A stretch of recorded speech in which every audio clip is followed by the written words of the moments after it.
Hi, Dr. Marcus here. When skiers hit the backcountry, they dream of clear skies and fresh powder. But did you know that those are also prime conditions for an avalanche? So what am I doing here? Well, a wave is a lot like an avalanche. In an avalanche, you want to do the same thing you do in the water. Stay on the surface and try to keep from being pulled under. Simply put, you're swimming for your life. But if you do get covered by snow, what you want to do is... Wait, let me show you.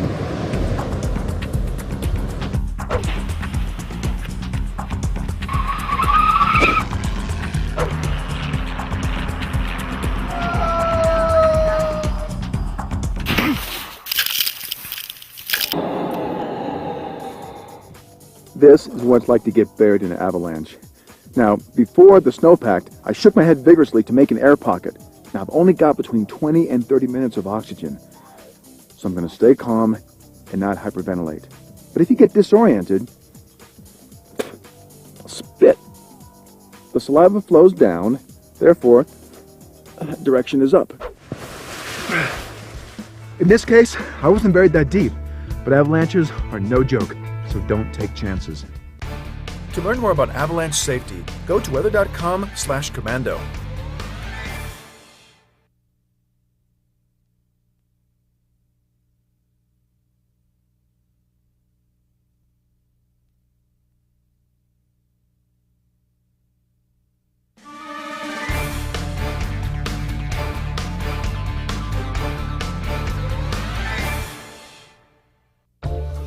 Hi, Dr. Marcus here. It's clear and sunny today, and I'm 15 miles from the ocean, so why am I worried about this? Because the next time it rains, this bottle is going on quite a journey. It starts here and goes through miles of storm drains.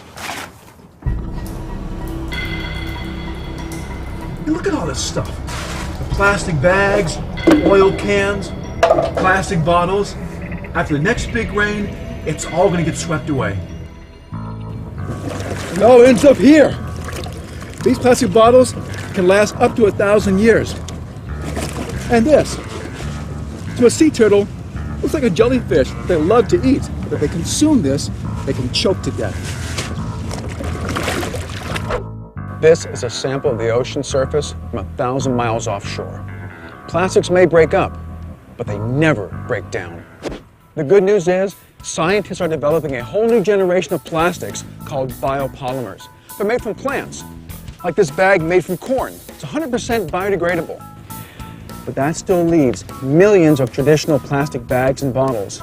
So don't let it end up here. Put this stuff where it belongs.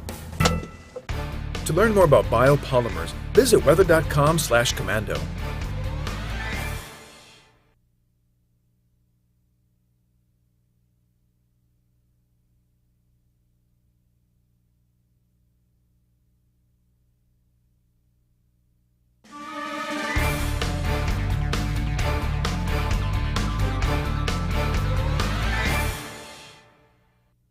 The next time you want to strike up a conversation about the weather, talk to a cricket. Hi, Dr. Marcus here. About to add Cricket Whisperer to my resume. What's that? Scattered showers? High pressure system? Okay, they don't know all that, but crickets can tell us the temperature. Here's how to do it.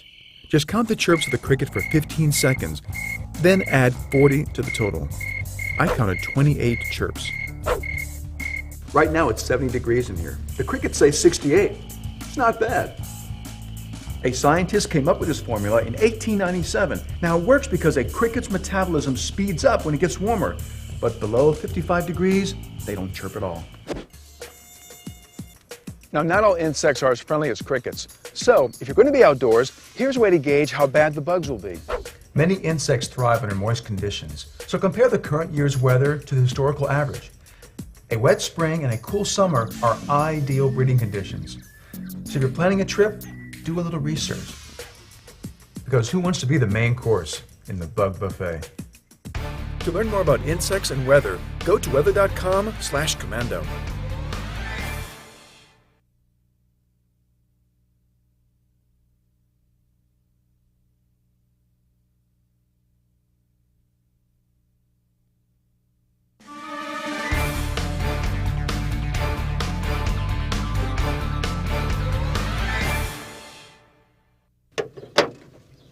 Hi, Dr. Marcus here.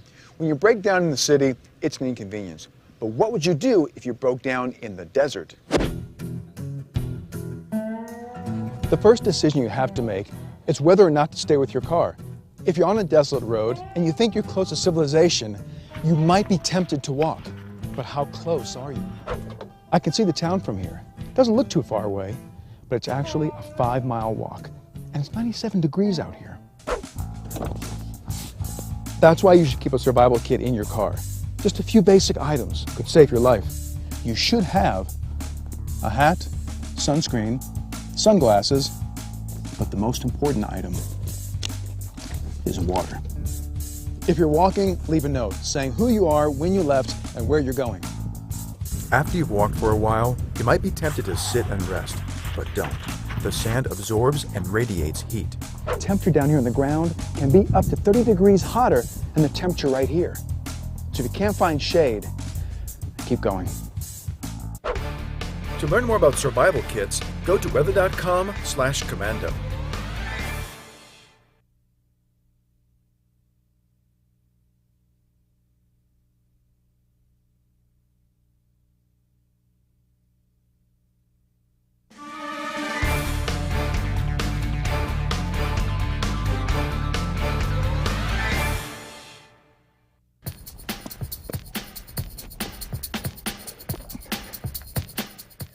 Hi, Dr. Marcus here. I'm in Joshua Tree National Park in Southern California. Now up here at 5,000 feet, it can be between 7 and 10 degrees cooler than down there on the desert floor. While this whole area is a desert climate, the lower temperatures here on this ledge create what's called a microclimate. And you can find several microclimates right in your own backyard. Trees, walls, your soil, even your neighbor's pool can create different microclimates, and that determines what you can plant. So let's map it out. This measures temperature and humidity, and this probe measures soil moisture. Take readings in several places at different times of the day. And test your soil moisture after it rains. This patio averages 4 degrees warmer and 3% drier than the garden below. Once you map out your microclimates, you may find that plants that don't normally thrive in your region will feel right at home. To learn more about microclimates, go to weather.com/commando.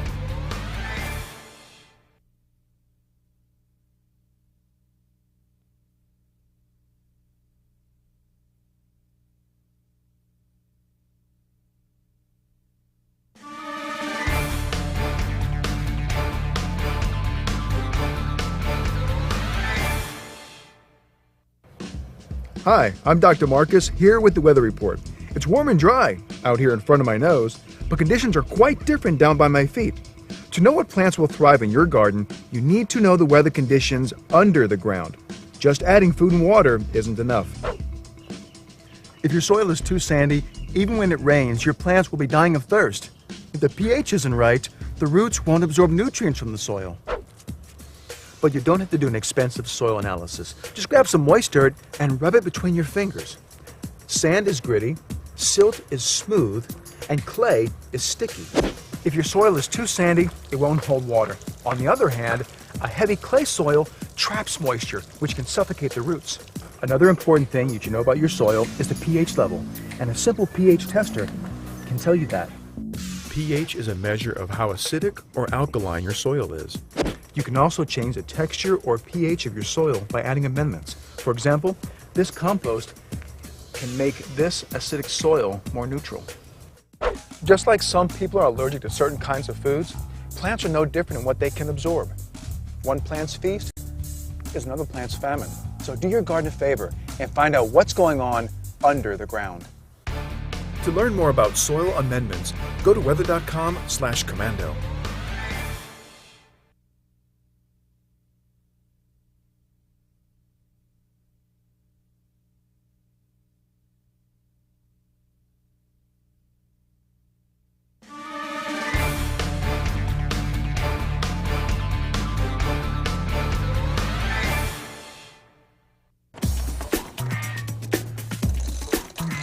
Hi, Dr. Marcus here, enjoying one of my favorite hobbies, sailing. Out here, you want to keep a watchful eye on the weather, because you don't want to get caught in a lightning storm. If you're in a small boat and a lightning storm is approaching, you should get to dry land quickly. But a storm can move faster than a sailboat, and this mast can make an excellent lightning rod. If lightning does hit, these wires, even a wet rope, can deliver a deadly shock. Luckily, it's not hard to reduce lightning danger. The mast should be grounded to a copper base plate that's below the waterline.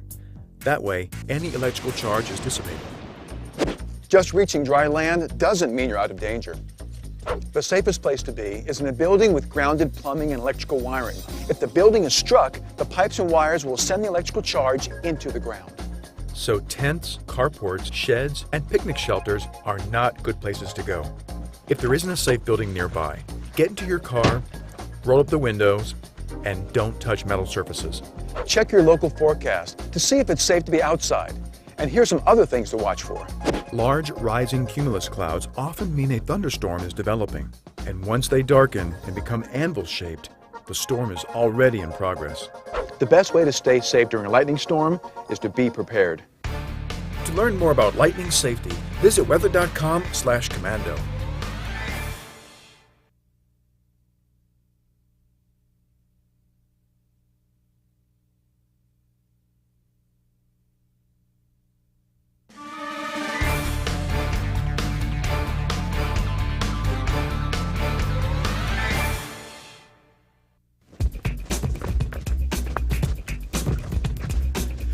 Hi, Dr. Marcus here.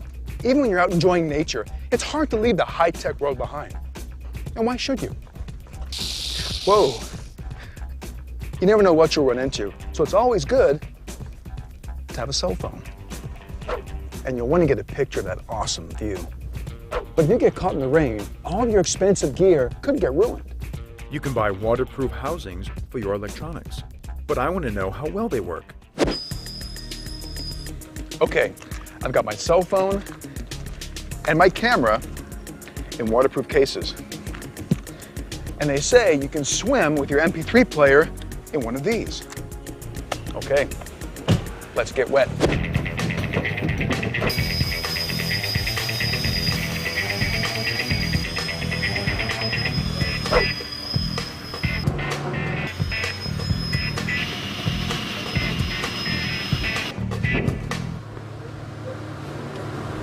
Well, I'm certainly soaked to the skin.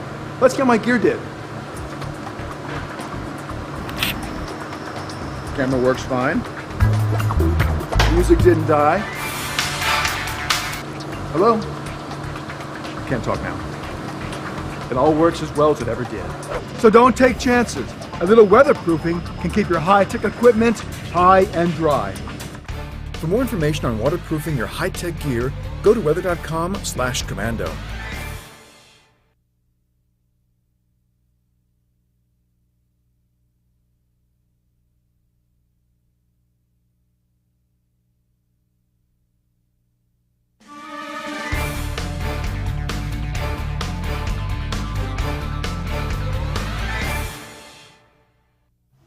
Hi, Dr. Marcus here.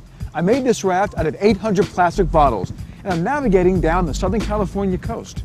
Believe it or not, this raft can sail for hundreds of miles, but I do need to watch out for dangerous winds and currents. And sailors aren't the only ones who need to be cautious. Did you know 80% of beach rescues involve swimmers getting caught in rip currents? You may have heard them referred to as rip tides, but they're not tides at all. A rip current is a powerful channel of water flowing away from shore. Rip currents can be caused when waves hit the beach at different speeds. This results in a band of water that rushes back out to sea. Let's see if I can find one. Sometimes rip currents are visible as brown or frothy water. If you get caught in one, don't fight it. Remember, a rip current is a band of water, so don't swim against it. Swim across it, parallel to the shore. When you're free of the rip current, you can swim back to shore safely. Storms can make rip currents stronger, but they can form anytime, anywhere, even in lakes. So before you dive in the water, make sure you know what you're getting into. To learn more about rip currents, go to weather.com/commando.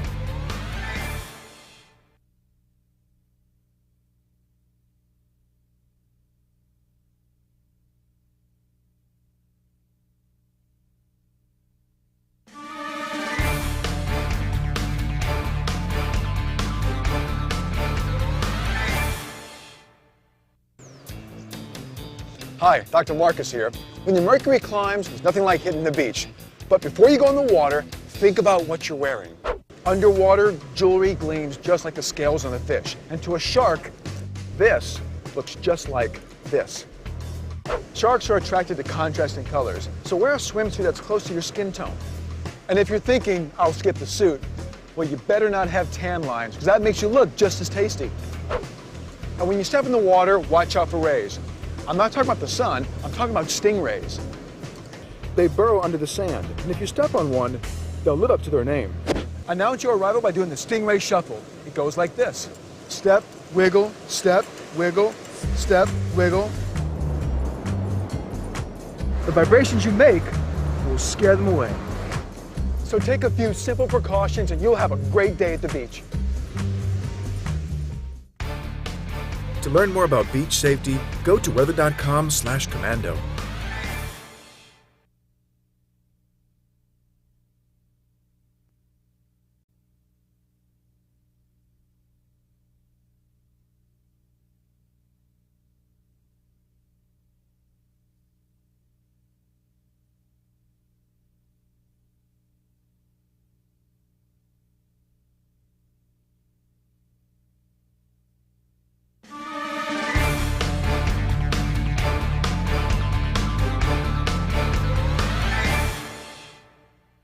With perfect skiing conditions like this, it's tempting to stay outside all day. Hi, Dr. Marcus here. Being outside and temperatures hovering around freezing can become dangerous if your body uses up its store of energy. When your body is losing heat faster than you can produce it, and your body temperature falls below normal, that's called hypothermia. Key warning signs are shivering and poor coordination. If this happens, your extremities are in the most danger. Putting your hands under your armpits is a quick way to warm them. Even cupping your hands and blowing on them can also reheat an affected area. To stop stiff patches from forming on your face, wrinkle it, moving your muscles around in every direction. Apply heat from another person's body to your neck or inside your wrists, places where the blood is near the surface and will carry the heat through the body. Another good source of heat to carry with you whenever you head out into the cold is a chemical hand warmer. If you don't get warmed in time, you could get frostbite, when areas of skin and flesh freeze. The first symptoms are a pins and needles sensation, followed by numbness. Frostbitten skin has a hard, waxy appearance and often has no feeling. Should this happen to you, don't rub the numb area. Rubbing a frostbitten area can cause more damage. Quickly seek shelter and remove any wet clothing. Immerse the affected area in warm water. Using hot water or direct heat can damage the skin. You need to rewarm the body gradually and seek medical attention as soon as you are able.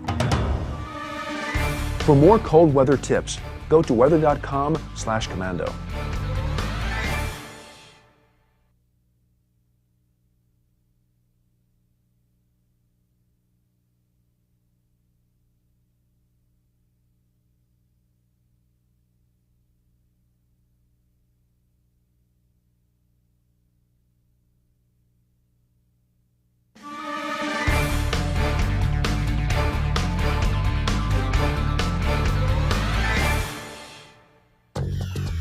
Dr. Marcus here. Cross-country skiing, one of the best ways to enjoy winter snow.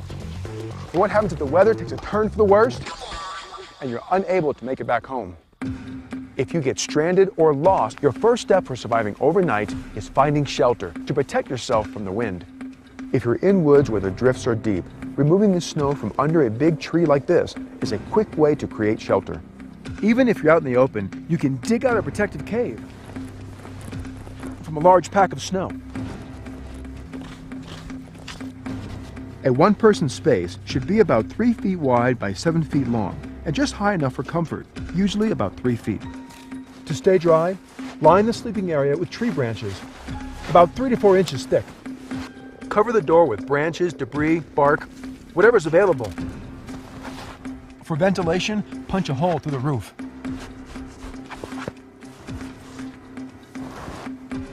And as a signal for help, leave something bright outside your shelter. Stay warm and hydrated, then head out when the weather clears. For more tips on cold weather survival, go to weather.com/commando.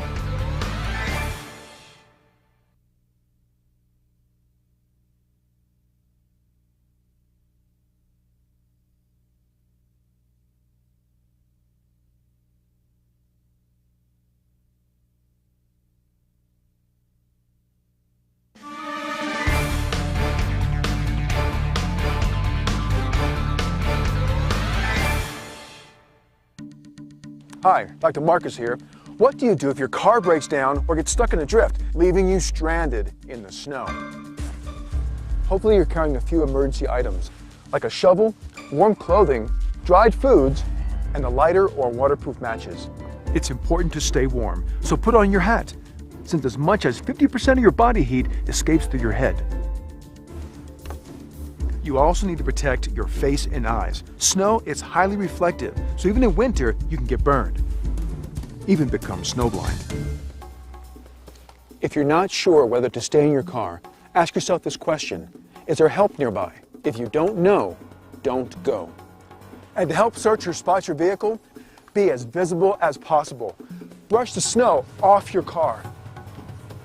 And display anything reflective or brightly colored. While you're stranded, you'll need to keep warm while the temperature drops. If the engine will start, you can run the heat for 10 minutes every hour. To avoid carbon monoxide poisoning, make sure the tailpipe isn't blocked with snow, and crack the windows when the engine is running. Even if you don't have warm clothes, check out what's in your car. This floor mat can keep you just as warm as a sweater. Maps, plastic bags, newspapers, even a sunshade can provide critical layers of insulation to get you through a cold night. For more winter survival tips, go to weather.com/commando.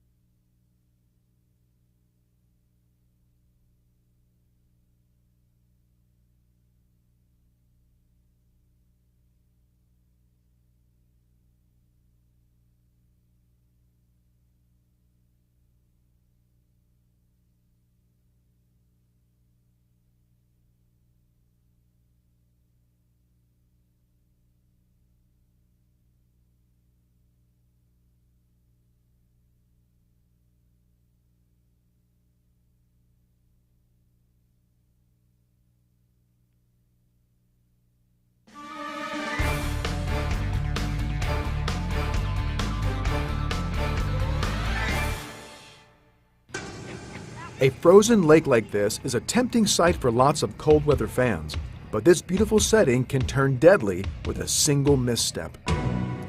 Hi, Dr. Marcus here. You should never walk on ice that's less than 4 inches thick. And even then, here in North America, there's no such thing as safe ice. Ice that is black, blue, or green in color is considered strong, but white or opaque ice means that water has melted or refrozen several times and is much less stable.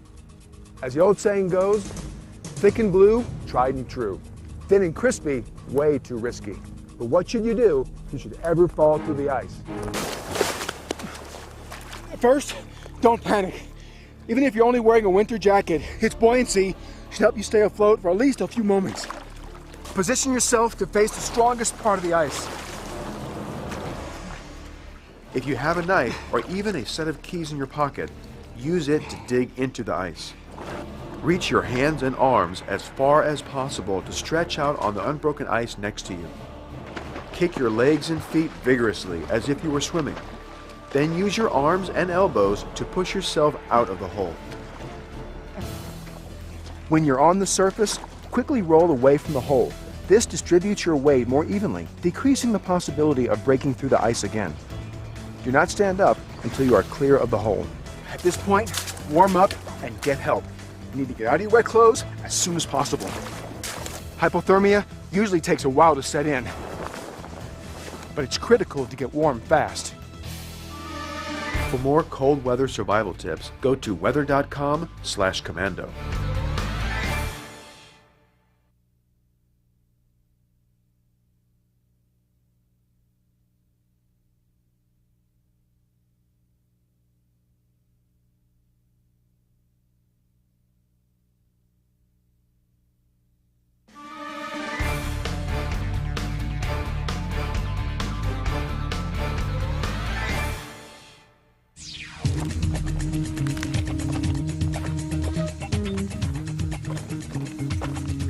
Hi, Dr. Marcus here. There's nothing like getting away from it all to enjoy some beautiful weather in the great outdoors. What if your getaway goes wrong and you find yourself lost In the wild! It's essential for survival to stay hydrated. The average person can go 3 weeks without food, but only 3 days without water. No matter where you are, whether it's hot or cold, there's a good chance you can always find water. If you're near trees, let them pump moisture from their roots underground right up to you. Take a plastic bag, tie it around a leafy branch. A shoestring makes a handy rope. Then wait a few hours. Evaporation from the leaves will produce drinkable condensation inside the bag. Even if you're lost in a hot, arid desert, there should be water sources nearby. Green vegetation in this dry riverbed is a good sign. Dig below and you might find water.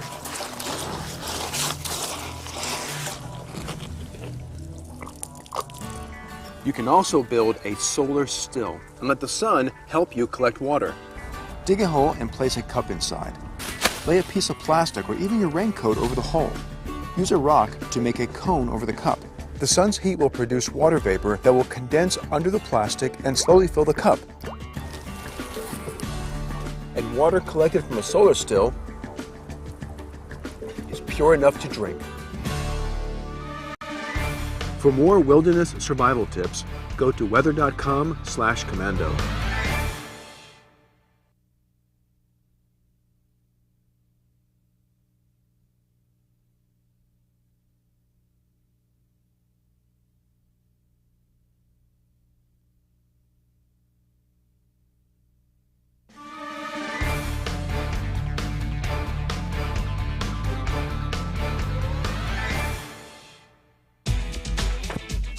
Hi, Dr. Marcus here. If you've gotten lost while you're out enjoying the weather, knowing which direction you're heading can bring you to safety. But what if you forgot your compass? You can make an emergency compass. First, use a small piece of metal like a paper clip and magnetize it by rubbing it against your clothing. Break off a small piece and embed that into a stick.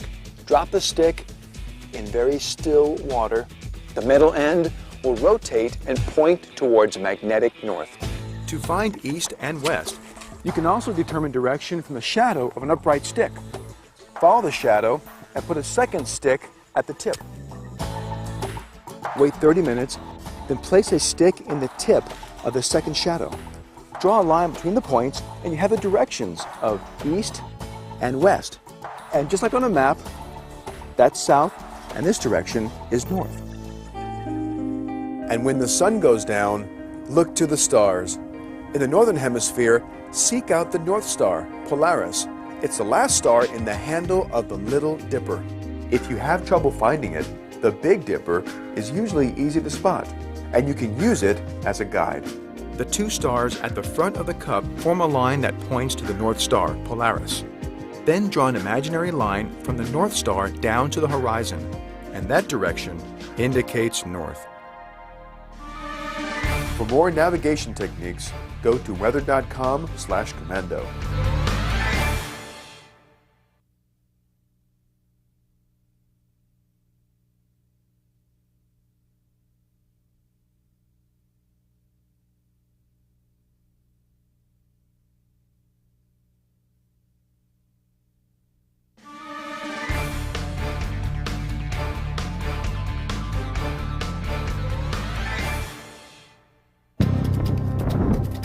Hi, Dr. Marcus here.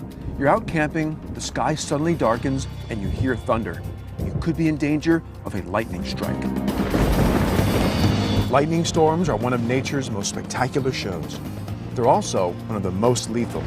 If you see lightning and can hear thunder within 30 seconds of the flash, you should seek shelter immediately. A sturdy building or a hardtop car is best. If you're stuck out here like I am, this is how to save your life.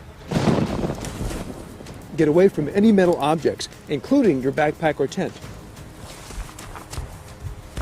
Lightning is attracted to the tallest object, so move from higher to lower elevations. Do not seek shelter under an isolated tree. But if you're in a wooded area, get under a canopy of many trees at the same height, as these won't offer a single target. But if you're caught in the open, your skin starts tingling, or you sense your hair standing on end, you are in danger. Lightning may be about to strike. Immediately drop into the lightning crouch. It looks much like a baseball catcher. Put your feet together, squat down, lift your heels, and tuck your head. Cover your ears and close your eyes to minimize blindness and deafness caused by a nearby strike. Never lie flat on the ground, as that exposes your heart to current running through earth. When the immediate threat of lightning has passed, cautiously head to the safest spot possible, but don't resume normal activity for at least 20 minutes after the last flash or rumble. For more on lightning storm safety, go to weather.com/commando.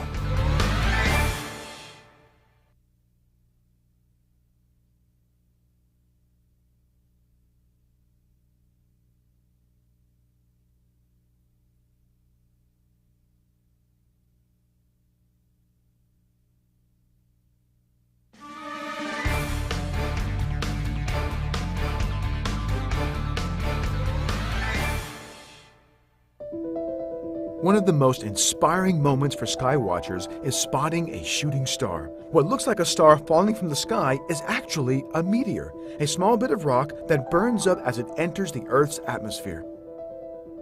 The pieces that survive to hit the ground look like this and are called meteorites. Hi, Dr. Marcus here. Meteor showers come at regular points during the year, like any event caused by the Earth's orbit. Most meteors come from debris shed by comets as they orbit the sun. If the Earth travels through the debris stream, we can see a meteor shower. If you want to find a meteorite, take a magnet and tie it to a string. Go hike through a spot where cars can't reach. Drag that magnet behind you, and the pieces of metal the magnet collects Are mostly micrometeorites and can be millions of years old. To observe the skies, astronomers use giant telescopes, like this one. But if you want to see a meteor shower, you don't need any special equipment. Try to get away from brightly lit areas, from city light, street lights, or even headlights from oncoming cars. An open area in a state park can be a good choice. Once you've found a good spot, let the sky and stars fill your field of view. While you don't need a telescope, using a red filtered flashlight allows you to read a star chart without losing your night vision. That's it. Just sit back and enjoy the show. For more information on meteor showers, go to weather.com/commando.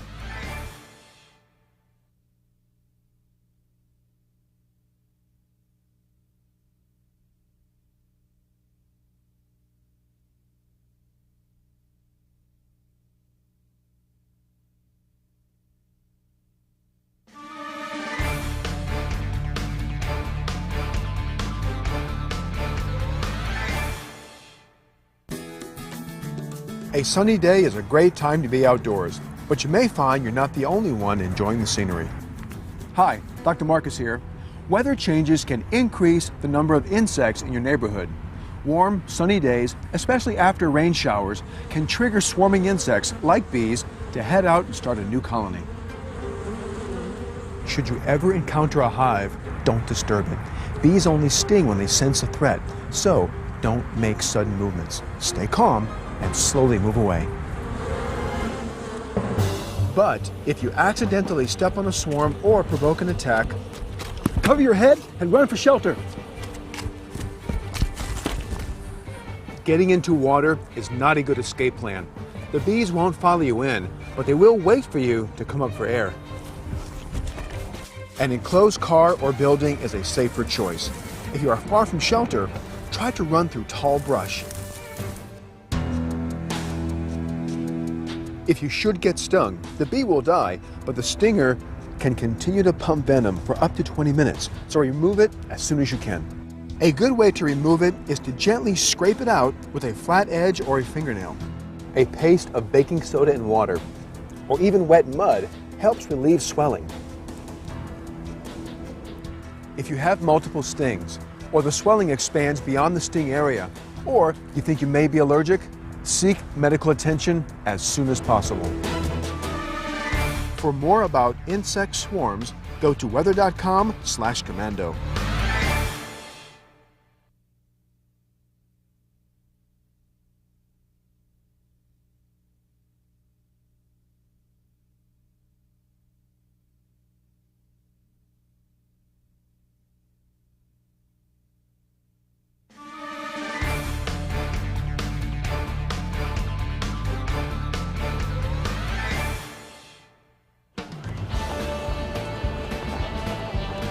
Hi, Dr. Marcus here, taking advantage of a wind tunnel to experience a few moments of flight.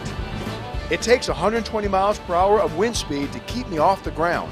That's equal to an EF2 class tornado. It doesn't take much more than that to send your car flying down the street. The most violent tornadoes can level and blow away almost any house, but most tornadoes can be survived by following some basic precautions. If you see a dark, sometimes greenish sky, be on alert. A low-hanging, rotating cloud often spawns a tornado. If you're on the road, vehicles are extremely dangerous in a tornado. You can be swept up and tossed about. Never try to outrun a tornado, as it's too hard to tell which way it's moving. If a funnel cloud is visible, immediately park and get out of your car. Try to seek shelter in a sturdy building. The general rule is go low and get low. Crouch down and make as small a target as possible. A bathtub or closet may offer a shell of partial protection. But if in open country, run to low ground or a ditch. Lie flat and face down, touching the back of your head with your arms. Don't seek shelter under a bridge. Debris flying underneath could be deadly. You are safer in a low, flat location. Hopefully, with these precautions, your only flights will be planned ones. For more tips on tornado safety, go to weather.com/commando.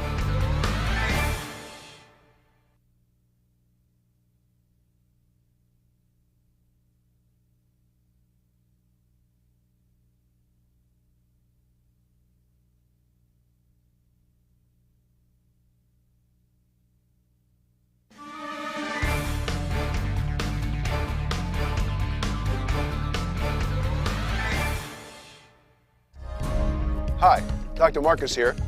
Whenever you're out enjoying nature, try to avoid a close encounter with this guy. This is poison oak. This plant and its cousins, poison ivy and poison sumac, are the most common sources of allergic reactions in the country.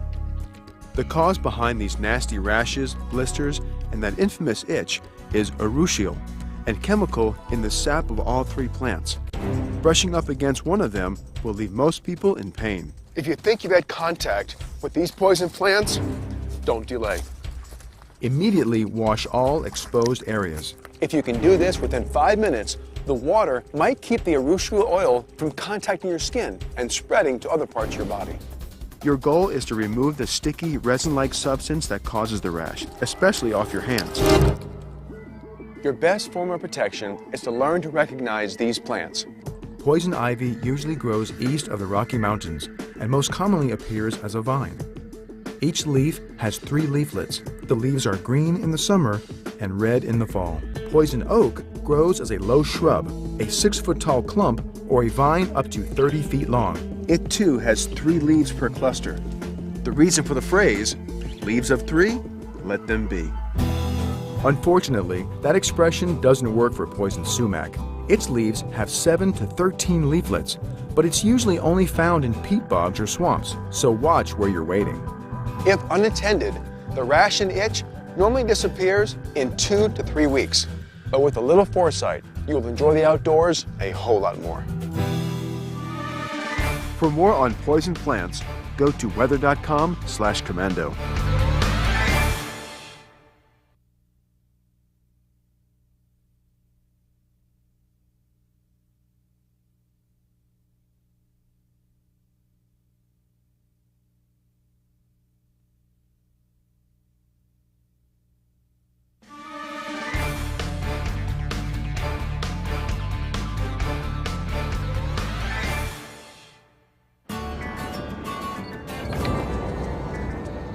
Hi, Dr. Marcus here, taking in some fresh ocean air. Piers like this one can be one of the most popular ways to take in the view. But sadly, beneath the surface, this can be one of the most polluted points along the coast. Here, I'll show you.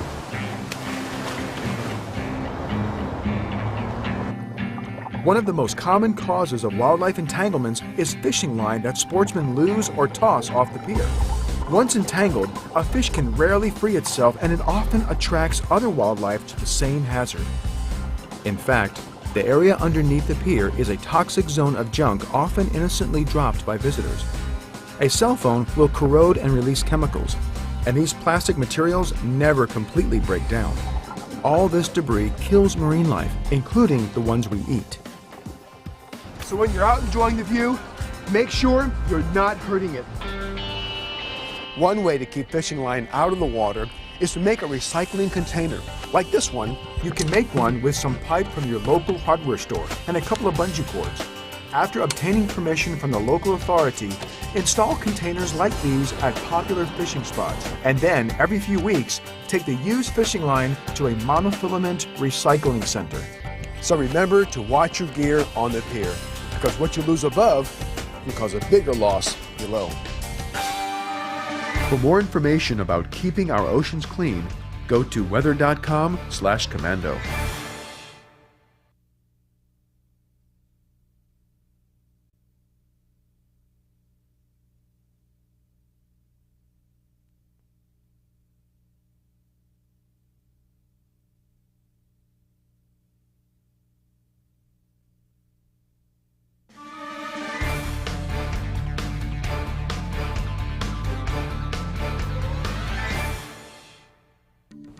If you get stranded or lost in a snowstorm, one thing you can do to help you survive is build a fire.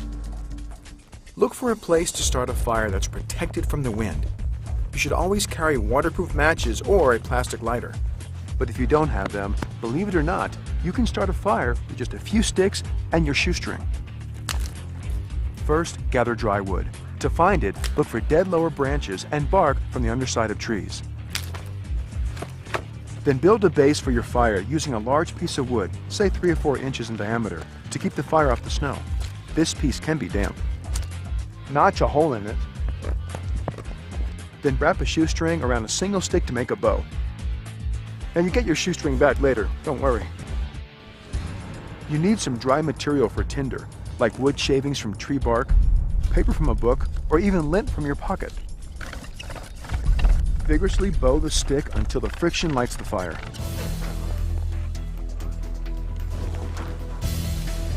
Then add progressively larger pieces of wood to the flame. You can also use the fire to melt snow.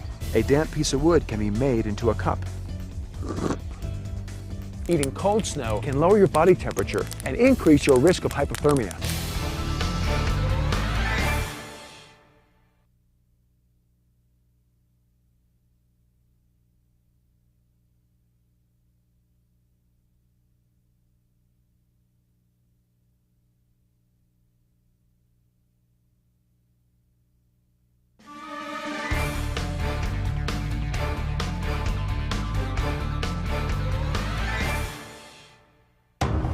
If you should get lost in the wild, it's essential to stay hydrated. No matter where you are, there's a good chance you can always find water. You can use your clothes to collect moisture. Tie clean socks around your legs and walk through dew-soaked grass or brush. Then wring them out. You can even use a sock to soak up moisture from a hollow in a tree. The water you collect will be brown from tannins in the wood. In other words, it's just like tea.